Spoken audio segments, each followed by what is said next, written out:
আমরা সব এক জেলার, এক সিলেট জেলার বাসিন্দা। আমরা ইতিহাস জানি, ভারত উপমহাদেশ ব্রিটিশের অধীনে আছে। ব্রিটিশরা এই দেশটাকে বিতরণ করার লাগে হিন্দু মুসলিম সবাই এক ব্যক্তি নিজের জানর মায়া না রাখিয়া এটার বিরুদ্ধে প্রতিবাদ। এই প্রতিবাদের ফলে ব্রিটিশরা ভারতবর্ষ ছাড়িয়া যাইতে বাধ্য হয়েছে। কিন্তু যাওয়ার সময় আমরা দেশটারে দ্বিখণ্ড করিয়া দিই এবং সেই দ্বিখণ্ডিত দেশ অন্যরা এটা বেশি খুব ভালো করে ফিল করে না। শুধু বাঙালি এবং পাঞ্জাবিরা যে দেশ দুই ভাগ হয়েছে এটা খুব ভালোভাবে তারা ফিল করে। অন্য দেশ হয়েছে কিন্তু তারা আত্মা দিয়া হৃদয় দিয়ে এটা অনুধাবন করতে পারে না। আমার অনেক আত্মীয় স্বজন এই দেশের মাটি শুয়ে আছে। ঠিক সেইভাবে আপনারা এখানেও যারা বাসিন্দা আছেন তারার অনেক আত্মীয় স্বজন কুষ্টিয়ার ওই পারে এখানেও আসই।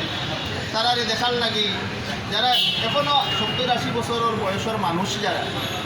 আমি গত কালকে এক ভদ্র মহিলা পাইছি, তার বাড়ি আমার বাড়ি এবং তার বাবার নাম করছেন নেনুমিয়া।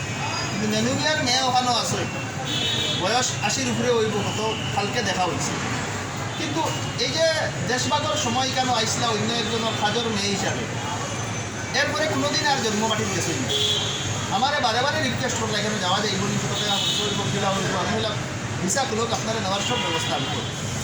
এই যে আত্মার ঠন্দন যেটা, এটা আর কোনো জাতিগোষ্ঠী এটা অনুভব করছে, এটা কেবল আমরা বাঙালিরাও এবং বিশেষ করে সীমান্ত অঞ্চলের যারা মানুষ তারা এটা অনুভব করছে।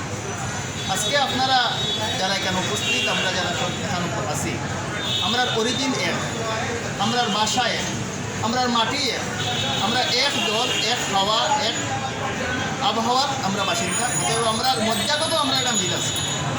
রাষ্ট্র তার ভূগোল বারে বারে বদলায়, কিন্তু মানুষের মত কোনো রাষ্ট্রীয় যে কাটাতারের বেলা এটা মানে না।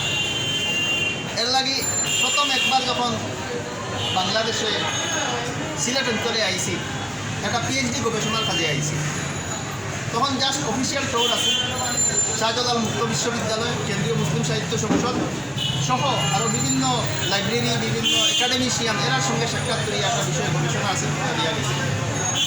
এরপরে প্রথম খোলা মঞ্চে বাংলাদেশ আইসি আমার নৌসাদ ভাই আমন্ত্রণে এবং ওপেন মঞ্চে বিশ্বনাথ ডিগ্রি কলেজের মঞ্চ প্রোগ্রাম হয়েছে, অনেক মানুষের সঙ্গে পরিচয় হয়েছে।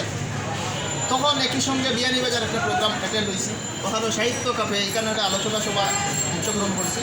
এমনকি ঢাকা শহরে গিয়া কেন্দ্রীয় মুসলিম